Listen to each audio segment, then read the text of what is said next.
అరే నువ్వు గేమ్ ఆడుతున్నావు, వీళ్ళిద్దరు లవ్ స్టోరీ నడిపిస్తారు.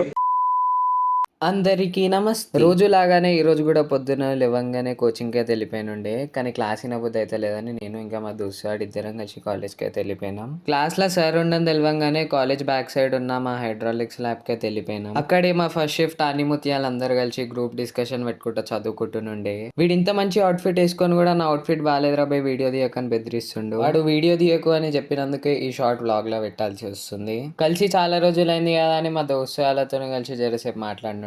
ఇక సార్ బయటికి వెళ్ళిపోగానే నేను మా జాన్ని కలిసేసిన. ఇక దోస్తు వాళ్ళందరం కలిసి లంచ్ చేద్దాం అనుకుని ఫస్ట్ క్యాంటీన్ కి అయితే వెళ్ళిపోయినుండే. అక్కడి నుండి కొన్ని స్నాక్స్ తీసుకొని వచ్చి లంచ్ అయితే చేసేసినాం. అందరం కలిసి ఇలా లంచ్ చేసి చాలా రోజులు అయిపోయింది. సో లంచ్ అయిపోగానే కాసేపు ఫన్నీగా గేమ్ ఆడుకుందామని ఫ్రీ ఫైర్ అయితే ఆడడం స్టార్ట్ చేసేసినాం. కలిసి చాలా రోజులైంది కాబట్టి గేమ్ ఆడడం తప్ప చాలా పనులు చేసేసారు మా వాళ్ళు. ఇక ఫోన్లలో ఛార్జింగ్ అయిపోగానే ముగ్గురం కలిసి ఒక ఐస్ క్రీమ్ కొనుక్కొని ఇంటికి అయితే స్టార్ట్ అయిపోయినాం. అన్నట్టు పాలిసెట్ కౌన్సిలింగ్ అనేది అయిపోయింది. మీకు ఏమైనా డౌట్స్ క్వశ్చన్ ఏదైనా ఉంటే don't hesitate to message me. Next ఇంకో ఇంట్రెస్టింగ్ న్యూ బ్లాగ్ తో కలుద్దాం. టిల్ దెన్ జాగ్తే రహో.